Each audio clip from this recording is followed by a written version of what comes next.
La Primera Guerra Mundial. Un conflicto que aniquiló hombres como ningún otro. Un nuevo horror de lucha automatizada y muerte. Por primera vez en la historia, las muertes se sucedieron en masa. Cuando las armas por fin guardaron silencio, el mundo nunca volvería a ser el mismo.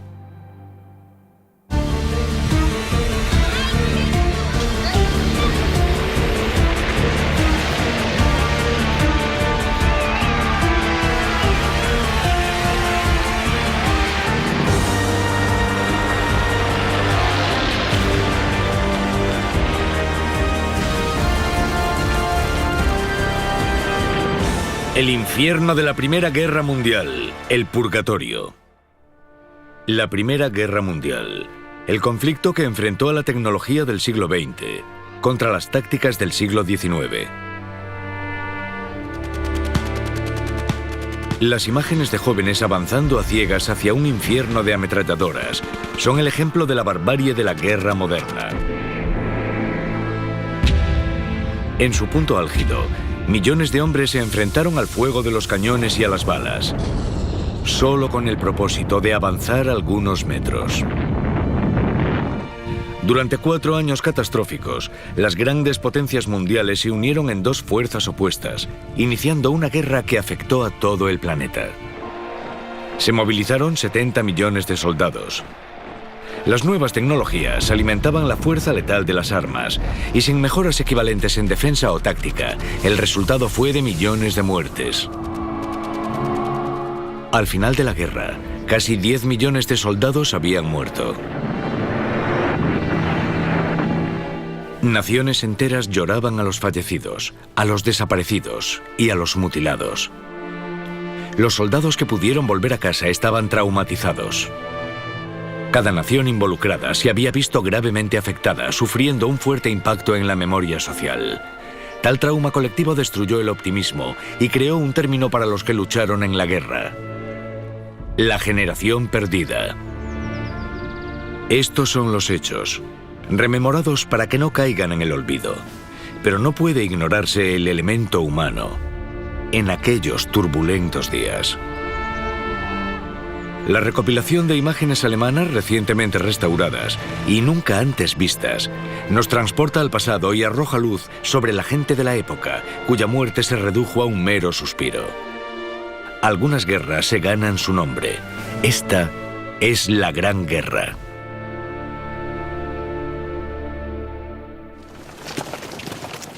La guerra había empezado hacía ya 2 años. Varios millones de soldados luchaban en los campos de batalla de Europa. En 1916, el avance alemán en Francia se había detenido por completo. El frente occidental se había convertido en una amarga y estática guerra de trincheras. Los soldados franceses y alemanes se enfrentaban en un frente de batalla de 700 kilómetros de largo, en el que se encontraba Verdún. La guerra consumía enormes recursos, tanto de soldados como de material.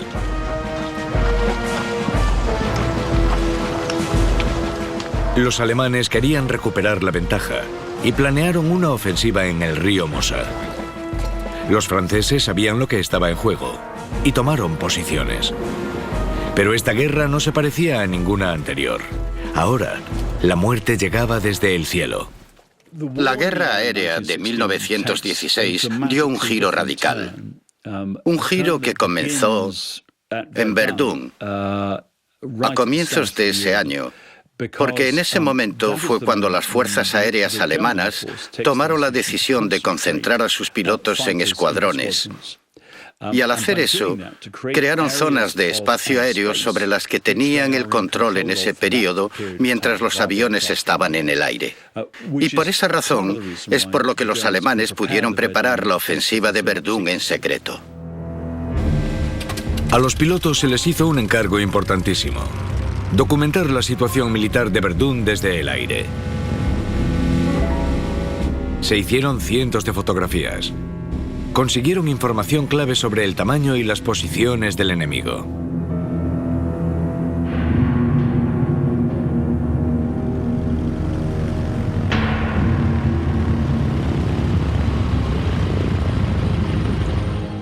un refugio cerca de Epernay, a una distancia segura del frente.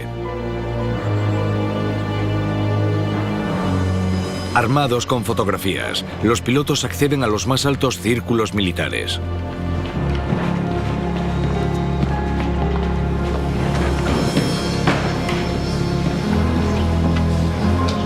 El hijo del Kaiser, el príncipe Guillermo, comandaba las fuerzas atacantes. Sobre el jefe del Estado Mayor, von Falkenhayn, recaía toda la responsabilidad. Armado con esta nueva información, el alto mando alemán creía haber descubierto el punto débil de su oponente. La batalla de Verdún había empezado el 21 de febrero de 1916. Miles de piezas de artillería alemanas destruían las fortificaciones a las afueras de la ciudad, despejando el camino para la infantería. Nunca antes se había puesto en marcha tal concentración de artillería en un área tan pequeña. La destrucción no tenía precedentes.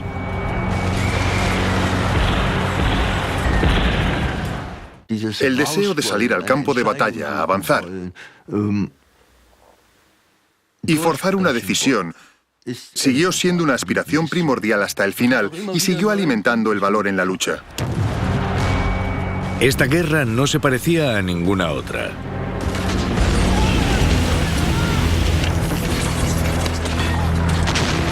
Combinaba muchos soldados con una mejorada táctica. Ambos ejércitos tenían una pequeña proporción de soldados profesionales que luchaban junto a millones de jóvenes de todos los estratos sociales, todos sin ninguna experiencia militar. El progreso tecnológico empezaba a mostrar su cara más cruel. El área entre las trincheras enemigas se empezó a conocer como Zona de la Muerte. Los fuertes son el símbolo de la batalla de Verdún. El fuerte Douaumont es el más grande. Tras pocos días, los alemanes consiguen conquistarlo sin dificultad. No solo era el más estratégico de los fuertes, también era el más moderno en la zona defensiva que protegía Verdún. La derrota fue un golpe tremendo para los franceses.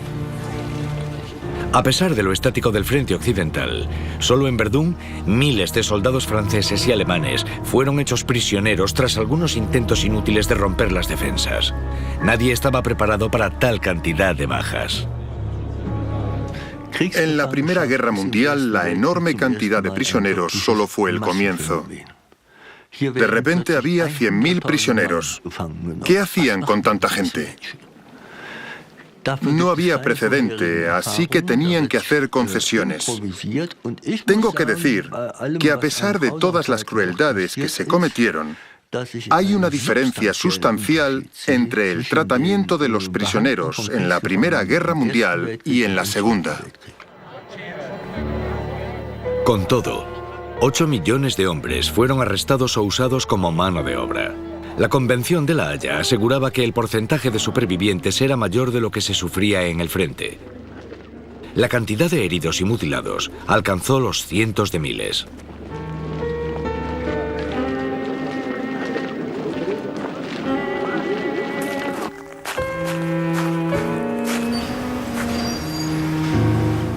La tecnología moderna intentó reparar el daño infligido en los campos de batalla. Se empezó a distribuir propaganda que demostraba a la población que se estaba cuidando a las víctimas.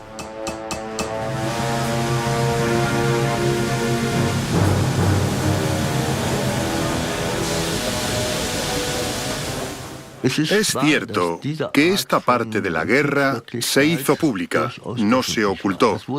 A veces, la publicidad de prótesis en periódicos especializados y en periódicos públicos va tan lejos que, siendo sarcástico, uno podría incluso sentirse celoso de la gente que ya no tenía un brazo, sino que en su lugar tenía una estupenda herramienta de agarre, que podía coger un martillo o unas tenazas directamente con la prótesis, en lugar de tener una incómoda mano. Las imágenes retrataban a lisiados y a mutilados siendo productivos, contribuyendo al esfuerzo de la guerra. Lo llevan bien, no os preocupéis. Así es como la gente consigue sobrellevar esta terrible experiencia. Al principio, estas imágenes no fueron mostradas al público.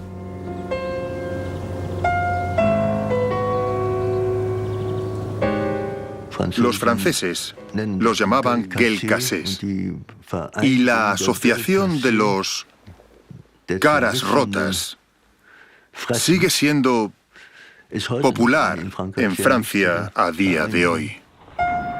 Caras rotas, vidas rotas. La guerra ya había destruido algunas vidas de momento. Pero todavía les esperaba el horror de la batalla de Verdún.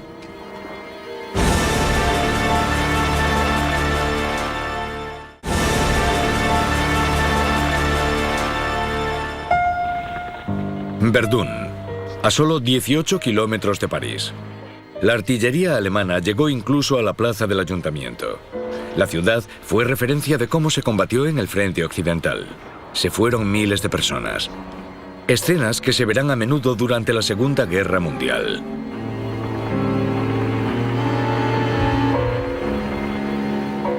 Los franceses temían que los alemanes siguiesen avanzando y llegasen a París en pocas semanas.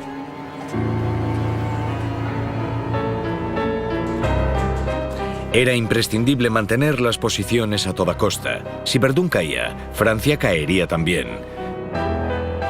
Solo Philippe Pétain, un general experimentado, consiguió hacerse con el control. Por la bandera, por la victoria, rezaba un póster francés de propaganda. Casi todos los soldados franceses lucharán en Verdún en algún momento de la guerra. Los parisinos se van, temiendo la amenaza de los alemanes, que llevan 2 años intentando hacerse con la capital. Sin embargo, sigue habiendo una aparente normalidad. Las mujeres toman las riendas. Con millones de hombres luchando en el frente, las necesidades de sus familias estaban bien atendidas.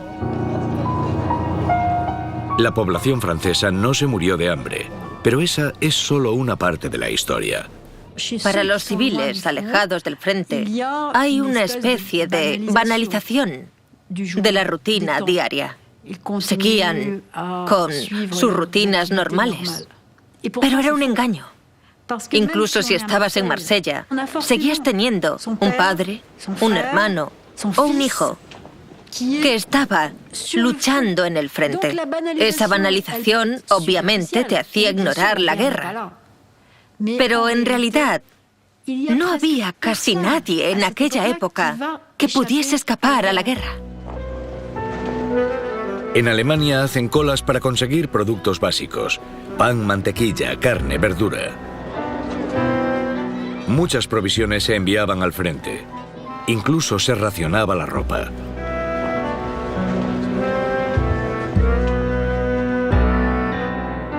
La confianza del principio en una rápida victoria alemana se había evaporado.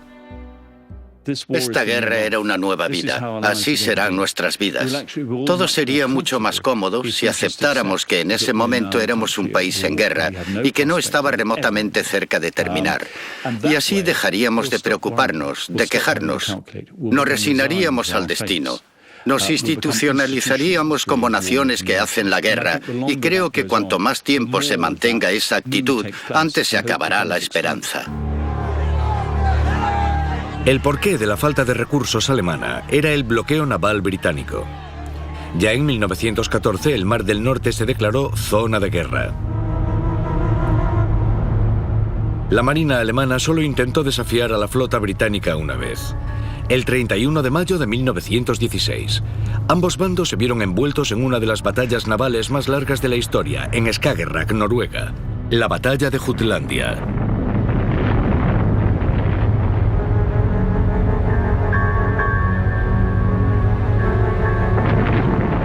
Los británicos superaban en número a los alemanes, 150 barcos contra 100.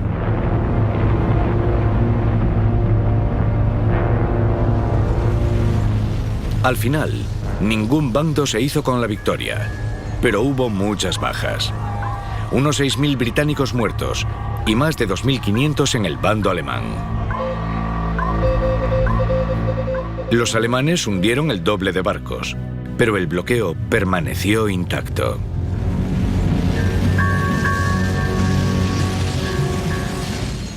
Como la superioridad británica era evidente, cualquier intento de ataque parecía no tener sentido.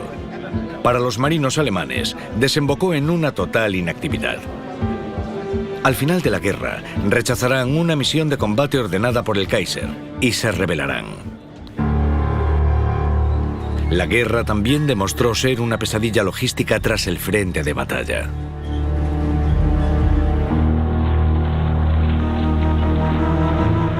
Los suministros de personal, armamento y munición fueron factores decisivos en los ganadores y en los perdedores.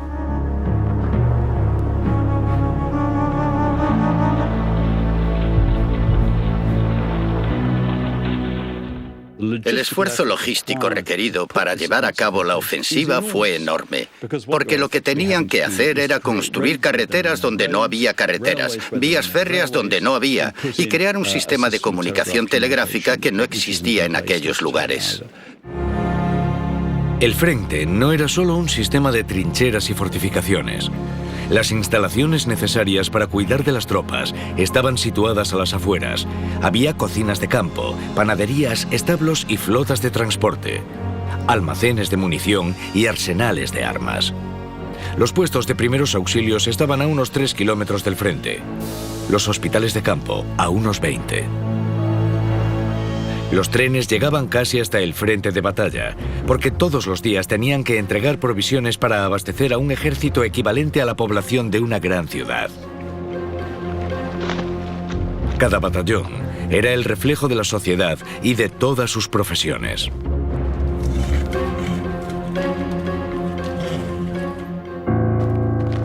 En el bando francés, la vida cotidiana tras el frente estaba siendo documentada.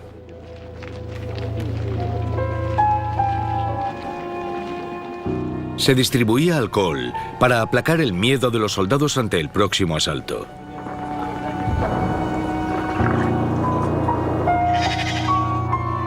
La guerra consumió más recursos que cualquier guerra anterior. Requería suministros a una escala inimaginable.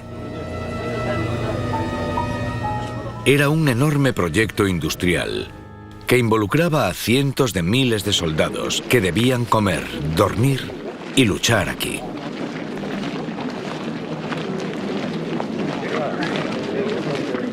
La batalla de Verdún fue muy especial porque se luchó en un área muy pequeña. No fue la batalla más costosa de la Primera Guerra Mundial, pero fue la que tuvo lugar en el área más pequeña.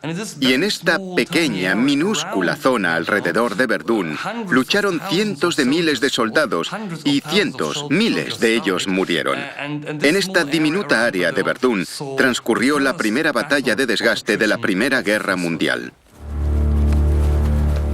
Se almacenaron enormes reservas de munición, listas para hacer desaparecer varios kilómetros cuadrados y convertir la batalla en un infierno. El comandante francés Jacques Delbert anotó en su diario: "La guerra moderna ya no es una lucha cuerpo a cuerpo. El enemigo está en todas partes. Su munición letal llueve del cielo. Las armas modernas convierten el antes honorable combate en una matanza sin sentido. Esta batalla se lleva librando desde hace 100 días. La guerra de trincheras está acabando con mis hombres. Deberíamos terminar esta guerra lo antes posible". Un joven francés escribe en una carta desde el frente: "15 días en Verdún nos han agotado y desmoralizado más que los 6 meses que pasamos en las trincheras".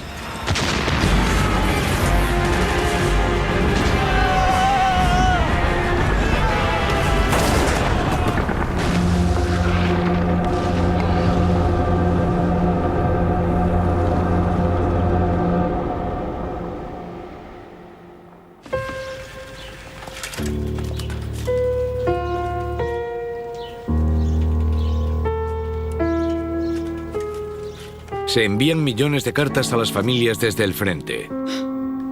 Pero cada vez más hablan de las muertes, de heridas de batalla y mutilaciones, de adioses y de esperanza perdida.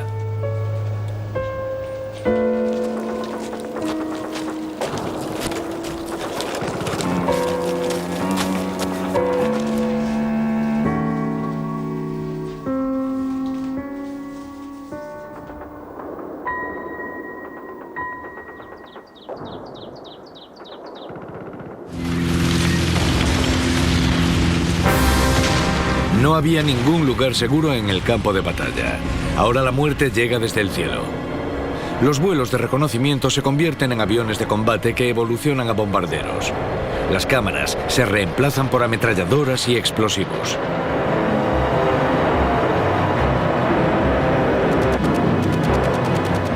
Pero a diferencia de los combates terrestres, esta seguía siendo en apariencia una guerra honorable. Los hombres buscaban duelos de los que había en la Edad Media, en los que se intentaba competir con el adversario a modo de disputa personal. Esa es la diferencia con respecto a los soldados de las trincheras.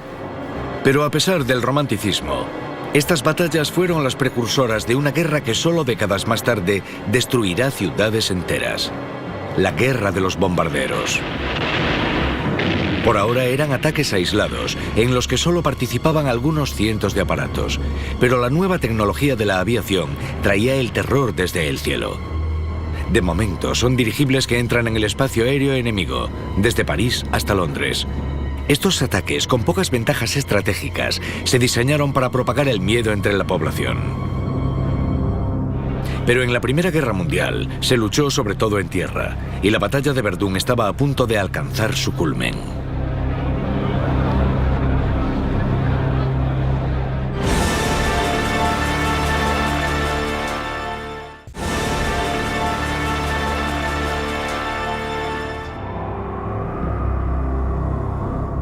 Principios de verano 1916.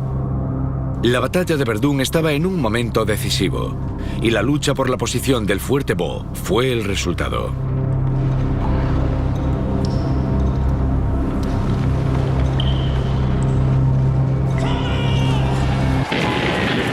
...1 de junio de 1916... comienza el violento asalto al Fuerte Vaux. Un veterano teniente alemán de la 50ª División de Infantería escribió: «Ha llegado el gran día. Vamos a atacar el Fuerte Vaux. Justo antes, todas las dudas desaparecen y nuestro deber para con nuestra patria nos invade».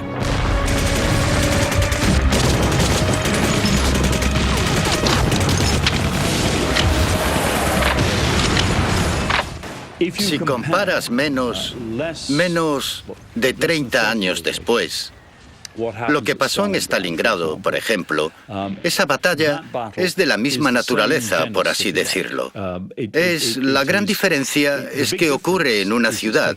Ese es uno de los grandes contrastes entre la Primera y la Segunda Guerra Mundial, que las ciudades son campos de batalla, porque la gente se da cuenta de las opciones defensivas de una ciudad, incluso en un estado semidestruido. Pero el armamento de la Segunda Guerra Mundial es un armamento que en general alcanzó su madurez en la Primera Guerra Mundial y que usaron ejércitos de tamaño y escala comparables. La Primera Guerra Mundial es tristemente célebre por ser el conflicto que introdujo armas químicas en la batalla. Sus efectos son demasiado horribles para imaginarlos y demasiado impredecibles. En combates anteriores, el gas lacrimógeno se usó con poco efecto real.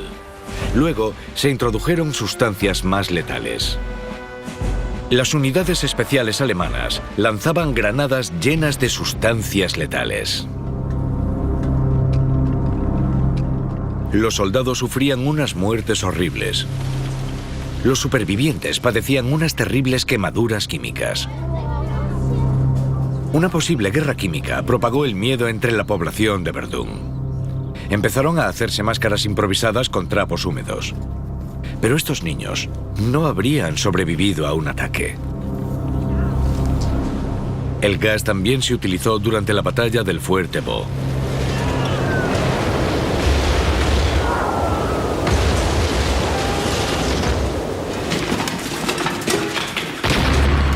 Los alemanes avanzaron con lanzallamas, paso a paso.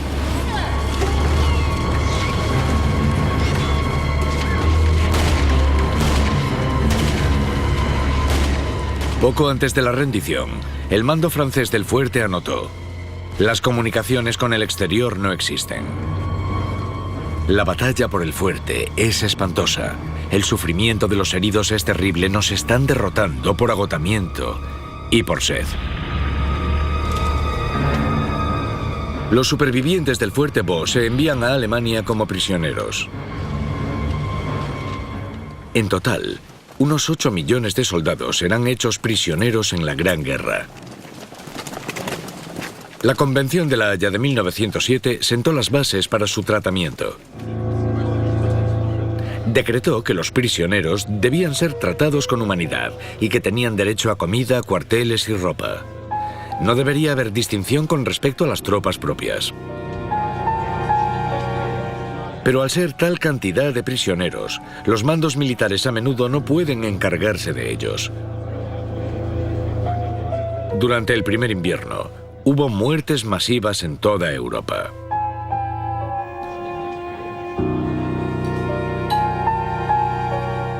Había 2,5 millones de presos de 13 países diferentes, solo en los campos de Alemania.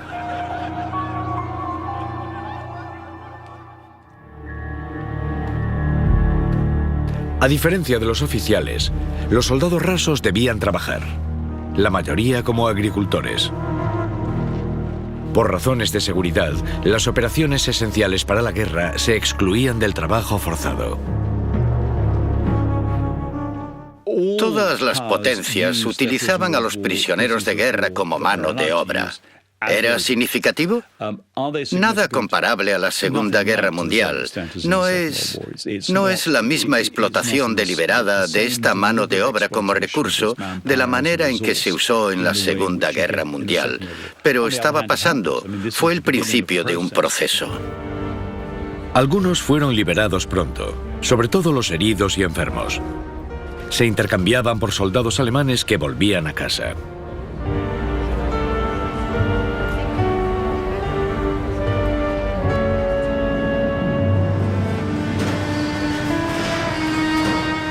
En toda Europa, mantener la economía de guerra a flote dependía de las mujeres.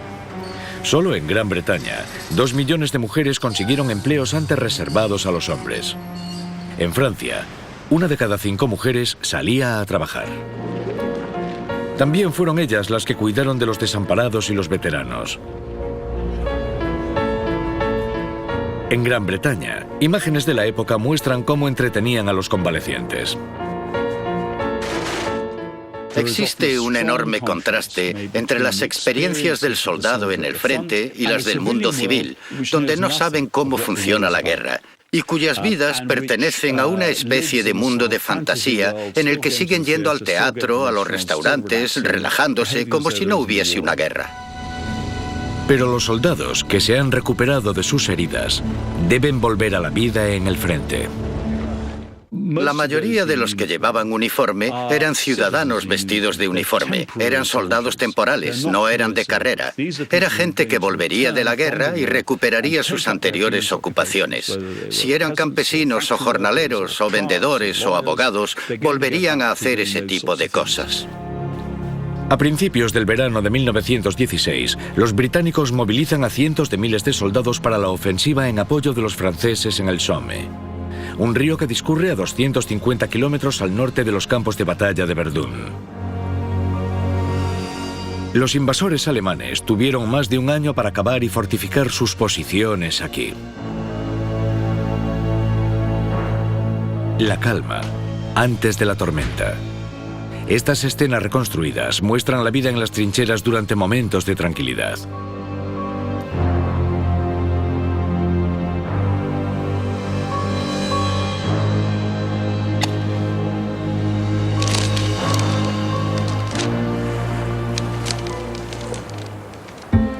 En junio de 1916, había 20 divisiones británicas y 11 francesas apostadas en el Somme. En el bando alemán, solo la mitad. Al final, casi 2,5 millones de soldados lucharán aquí. Es la primera batalla que se documentó extensivamente en película. Los cámaras británicos siguieron a las tropas hasta el frente. En el Somme se produjo un cambio en el plan de batalla.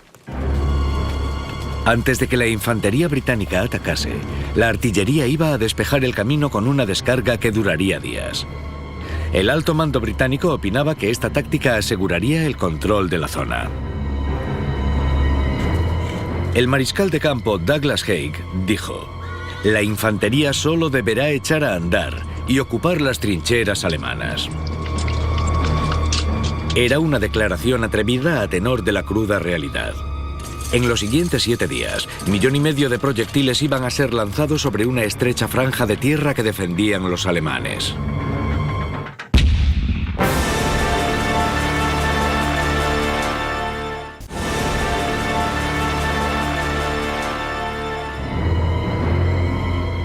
Junio de 1916, el Somme.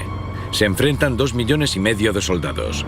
Se dispararon 1.500 piezas de artillería aliadas contra las armas de una estrecha línea de defensa alemana.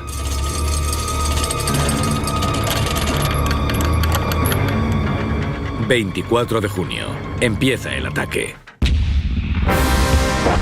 En solo 7 días y 7 noches, se lanzan 1,5 millones de proyectiles.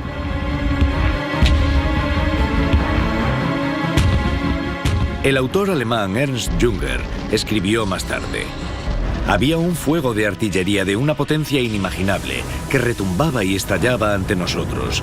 1000 destellos envolvían el horizonte al oeste como un mar de llamas. Había un constante goteo de heridos que volvían con las caras hundidas y pálidas». Cuando te bombardean, estás totalmente indefenso. La experiencia de un bombardeo es traumatizante. ¿Por qué? Porque te arriesgas a morir en cualquier momento y eres testigo de las muertes de los demás. Si sobrevives a los bombardeos, habrás visto a tu derecha y a tu izquierda cómo morían tus camaradas. Y un bombardeo puede causar también en los combatientes ciertos traumas que harán que se pregunten: ¿por qué ellos? ¿Por qué no yo? Empiezan a aparecer nuevos síntomas clínicos desconcertantes. Padecían fatiga de combate.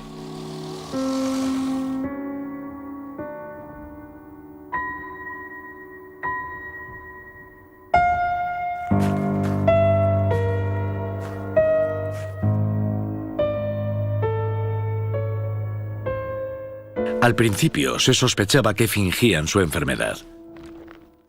Los médicos de guerra decidieron que eran pagos muy astutos y trataron a esta gente con horribles métodos forzados, atándolos con electroshocks. No lo entendían.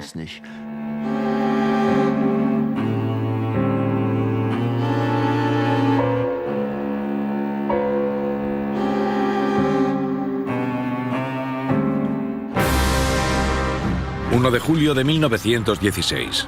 La infantería británica en el Somme ataca las líneas alemanas.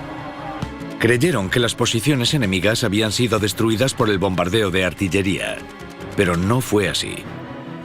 Solo hicieron falta algunas ametralladoras y cañones para matar a 8.000 soldados británicos en solo media hora.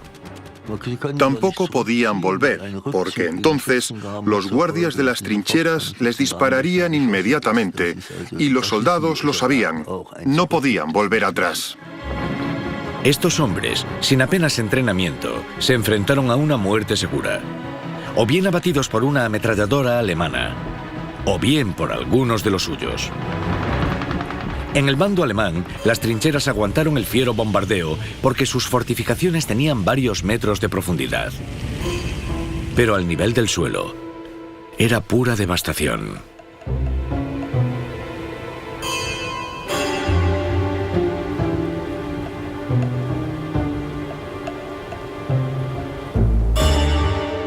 La batalla del Somme fue un ejemplo espantoso de cómo los mandos militares se aferraban a tácticas obsoletas. Una y otra vez, el general Haig ordenó a sus tropas que atacaran las posiciones alemanas.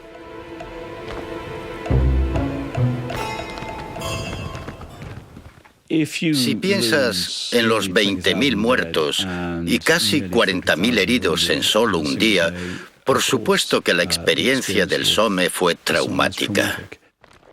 Los efectos fueron traumáticos en algunos batallones y se sintieron en toda la población británica porque aquellos batallones eran conocidos como batallones de amigos que se habían alistado juntos. Y a menudo pelotones enteros o divisiones enteras vivían en la misma calle de la misma ciudad. Con cerca de 1 millón de muertos, heridos y desaparecidos en ambos bandos, esta es la batalla más costosa de la Primera Guerra Mundial. La batalla del Somme es el momento icónico para Gran Bretaña en términos de comprender su propia historia militar en el siglo XX. Es el ejemplo a evitar, es lo que cualquier general británico de la Segunda Guerra Mundial no debe hacer. Y también es una definición de lo que puede pasar si tienes una perspectiva continental de la guerra. Así será una guerra europea si la malinterpretas y no la entiendes. Tuvo un profundo efecto a largo plazo. Los hospitales de campo alemanes están a rebosar con miles de soldados heridos.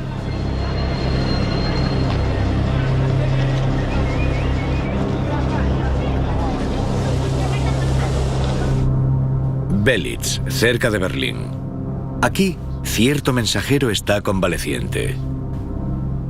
Adolf Hitler. Hitler dijo que el regimiento era su casa y que nunca se sintió en ningún sitio como en el regimiento. Allí se sentía parte integrante y quería volver a él. Lo que Hitler se encontró fue el reflejo del descontento que se gestaba en el frente. Con el sonido de los cañones aún en sus oídos y la experiencia de la guerra fresca todavía en sus mentes, los soldados convalecientes expresaban el horror de lo que habían visto en las trincheras. Había desaparecido la fiebre de la guerra, reemplazada por el deseo de que la barbarie y la muerte acabaran. Para Hitler, fue un shock descubrir ese sentimiento antibélico. Odiaba todo lo que veía, el derrotismo, el holgazanear y el fingir estar enfermo que vio cuando fue a Berlín. En Alemania, el entusiasmo inicial por la guerra hacía tiempo que había mutado en una amarga desilusión. El amor de Hitler por la vida militar se vio afectado por la falta de confianza de las tropas y el odio por el alto mando militar. El sentimiento nacional se volvía cada vez más tenso.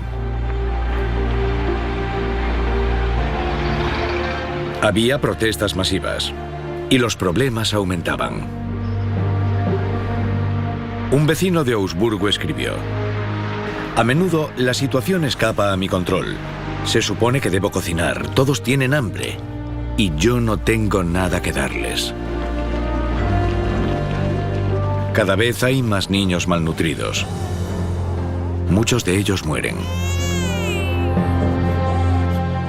El gobierno se enfrentaba a duras críticas. El Kaiser intentaba tranquilizarlos con gestos simbólicos. Si nos situamos ante el Parlamento alemán en Berlín, vemos la inscripción Dem deutschen Volke, por el pueblo alemán. Y esta inscripción se hizo a finales de 1916 para ofrecerle algo a la hambrienta población alemana, a los alemanes que sufrían. Los alemanes no tenían poder político, no existía una democracia de verdad. Se morían de hambre y estaban en una muy mala situación. Y bueno, no había esperanzas de ganar poder político. Así que esta inscripción era un símbolo de que las autoridades les ofrecían a los alemanes al menos la esperanza de que en un futuro podrían tener más poder político. Durante 2 largos años, Alemania había estado luchando en una guerra con 2 frentes. En el este, la batalla era más fluida. Rusia tuvo que ceder enormes extensiones de tierra. Aquí la guerra seguía en movimiento y no se había detenido en las trincheras. Los oponentes intentaban rodearse el uno al otro con un movimiento de pinza.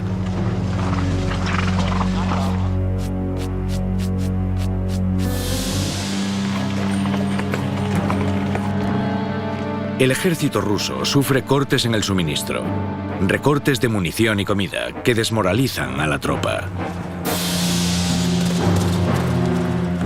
Pero en el verano de 1916, una oleada de ataques rusos coordinados con los aliados occidentales presionó a las líneas enemigas. Y hubo un cambio en la táctica. El general ruso Brusilov ya no enviaba a sus tropas sin protección hacia las ametralladoras alemanas. Ahora preparaba sus ataques cuidadosamente, con fuego de artillería. El mando alemán reaccionó y retiró 100.000 soldados del frente occidental para enviarlos al este.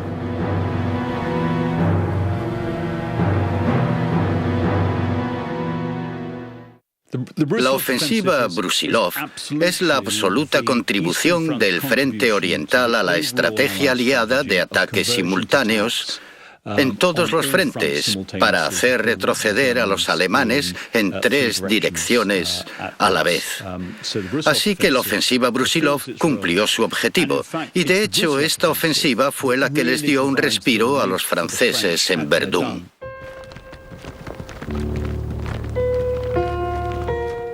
Prisioneros de guerra en el frente oriental.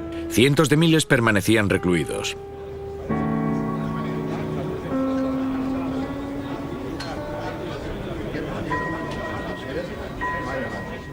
Los alemanes fueron enviados a Moscú y San Petersburgo para desfilar ante la población.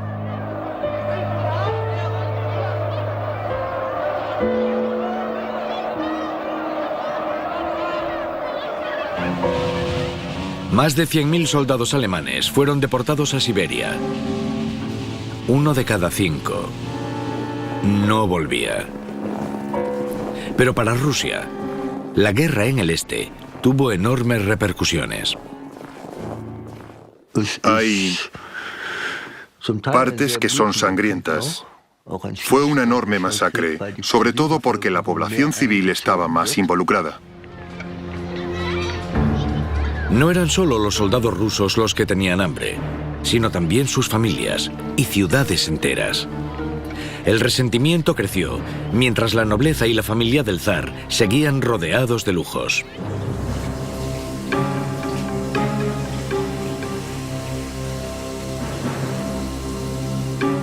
La guerra intensifica el abismo entre el gobernante y su pueblo. Era un terreno fértil para que aumentase el descontento político. En el plazo de un año, la Revolución rusa derrocaría el régimen zarista. El Kaiser Guillermo II. Él también vivía una vida que no le pertenecía. La guerra también acabaría expulsándolo a él y a su familia del poder. Pero eso sería más tarde. La Gran Guerra estaba entrando en una etapa decisiva y sangrienta. Alemania, en un último intento por romper el frente occidental, sacrificaría todo lo que tenía en un último asalto monstruoso. Y en el horizonte, emerge una nueva fuerza militar con armamento propio: los Estados Unidos.